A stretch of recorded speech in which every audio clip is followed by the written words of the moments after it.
हिमाचल प्रदेश में जल्द ही विधानसभा चुनाव होने जा रहे हैं। इसको लेकर तैयारियां जोर शोरों से चल रही है। चुनाव को बेहतर ढंग से करवाने के लिए केंद्रीय चुनाव आयोग की टीम 3 दिन के हिमाचल दौरे पर है। भारत निर्वाचन की टीम ने शिमला में राजनीतिक दलों, डीजीपी, मुख्य सचिव, डीसी और एएसपी के साथ निर्वाचन संबंधी तैयारियों को लेकर समीक्षा बैठक की। भारत के मुख्य चुनाव आयुक्त राजीव कुमार ने कहा कि स्वच्छ और निष्पक्ष चुनाव करवाए जाएंगे, इसके लिए आयोग पूरी तरह सजग है। राजीव कुमार ने कहा कि युवा निर्वाचन आयोग युवा मतदाताओं को मतदान के लिए प्रेरित कर रहे हैं। स्वच्छ और निष्पक्ष चुनाव में सभी की भागीदारी सुनिश्चित करना चुनाव आयोग का मकसद है। मुख्य निर्वाचन आयुक्त राजीव कुमार ने शिमला में कहा कि 8 जनवरी 2023 को चुनाव समय अवधि पूरी हो रही है। इससे पूर्व प्रदेश में चुनाव करवाए जाएंगे।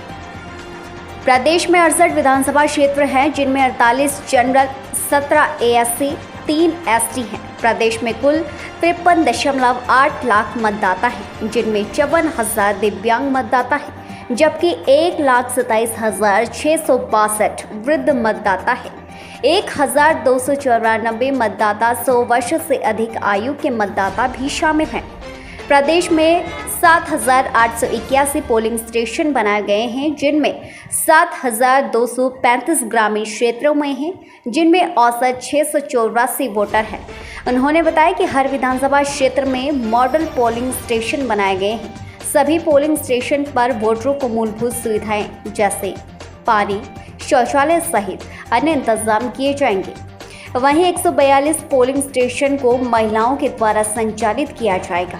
बुजुर्ग और दिव्यांग मतदाता जो मतदान केंद्र पर आने में असमर्थ होंगे, वह घर से 12D फॉर्म के माध्यम से नामांकन के बाद अपना वोट डाल सकते हैं। दिव्यांग वोटर के लिए रैंप, व्हीलचेयर और वॉलंटियर भी पोलिंग स्टेशन में मौजूद रहेगा। चुनाव में कोई गड़बड़ी ना हो, इसके लिए सी-विजिल ऐप बनाई गई है। ये ऐप चुनाव को निष्पक्ष और पैसे के प्रभाव को कम करने के लिए उपयोगी साबित होगी। कहीं भी अगर कोई गड़बड़ी होती है तो इस ऐप के माध्यम से शिकायत दी जा सकती है। 100 मिनट के अंदर कार्रवाई होगी।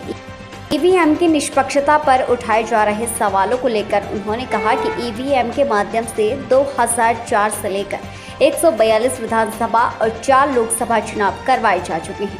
इसमें पूरी पारदर्शिता पाई गई है। हर मतदाता को पता होना चाहिए कि वह किसे चुन रहे हैं। बन सके उनको प्राप्त हुआ है।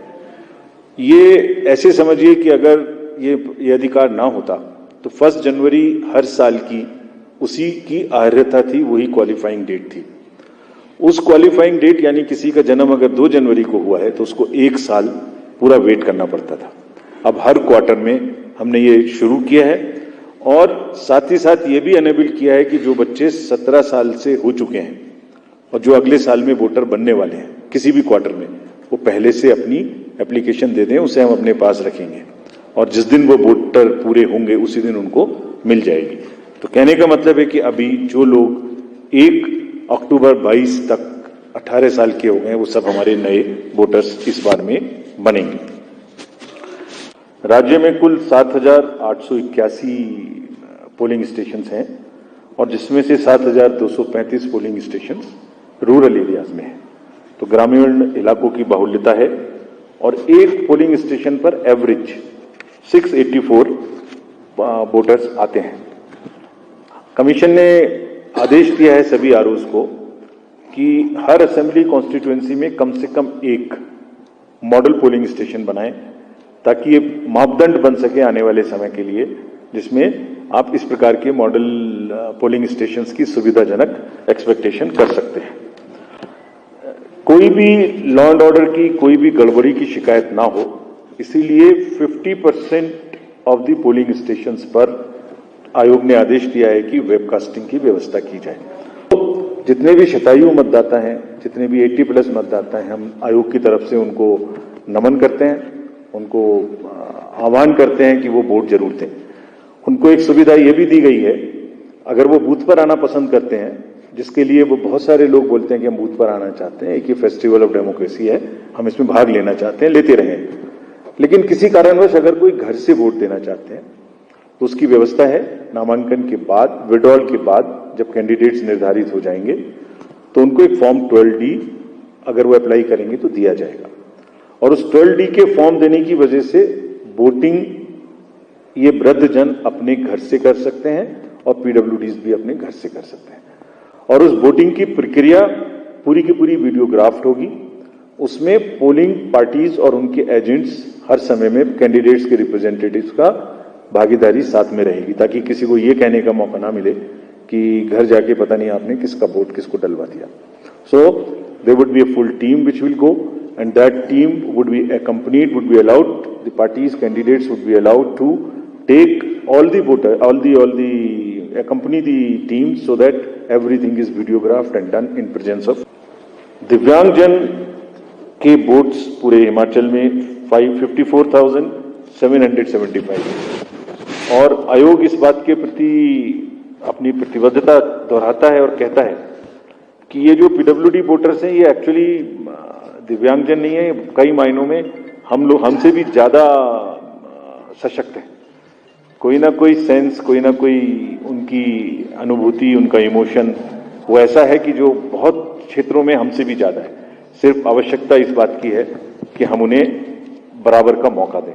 और इसके लिए हर पोलिंग स्टेशन पर अगर जब वो आते हैं तो उनके लिए रैंप रहेगा, उनके लिए अगर जरूरत है उनको तो व्हील चेयर रहेगी, उनके लिए एक वॉलंटियर भी रहेगा। आपके माध्यम से एक बहुत ही इस चीज पर मैं जोर देना चाहता हूं।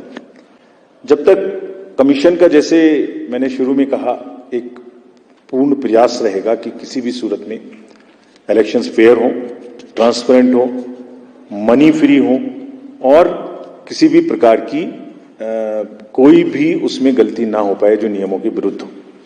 इसको पूरा करने में नागरिकों का एक बहुत बड़ा सहयोग की आवश्यकता है और वो ये प्रश्न है कि वो सहयोग करें कैसे। तो उसके लिए हमने, कमीशन ने एक स्पेसिफिक उनको सुविधा दी है जो मैं आपके माध्यम से आज सबको दिखाना चाहता हूं। एक ऐप डेवलप किया है जिसका नाम है सी विजिल ऐप, यानी सिटीजन्स विजिलेंट रहिए। उसकी इंपॉर्टेंस और उसकी जो सुविधाएं वो क्या है कि कोई भी व्यक्ति किसी भी जगह से एक कंप्लेंट सी विजिल पर डाल सकता है अपने मोबाइल के माध्यम से। वो फोटो ले सकते हैं, वीडियो बना सकते हैं और जैसे ही वो उसको लोड करेंगे उनका ज्योग्राफिकल इंडिकेशन सारे के सारे ऑटोमेटिक ये मोबाइल ऐप कैप्चर कर लेगा। तो अगर उन्होंने कहा कि किसी जगह में शराब दी जा रही है, किसी जगह में पैसा डिस्ट्रीब्यूट हो रहा है, किसी जगह में कोई फ्रीबीज डिस्ट्रीब्यूट हो रही हैं, या किसी जगह में पोलिंग पार्टी निर्धारित रास्ते पे नहीं जा रही है, किसी जगह में मशीन के साथ कुछ हो रहा है, तो आप इमीडिएटली एक फोटो लीजिए, इमीडिएटली एक वीडियो बनाइए या शिकायत हाथ से लिखिए, उसको फोटो खींच के अपलोड करिए और 100 मिनट्स के अंदर, maximum with in 100 minutes it will be inquired, somebody will go at that spot और जिसने शिकायत की उसको वापस बताएंगे कि आपकी शिकायत थी, ये सही थी, गलत थी, आंशिक रूप से सही थी, आंशिक रूप से गलत थी और इस पर यह कार्रवाई हुई है।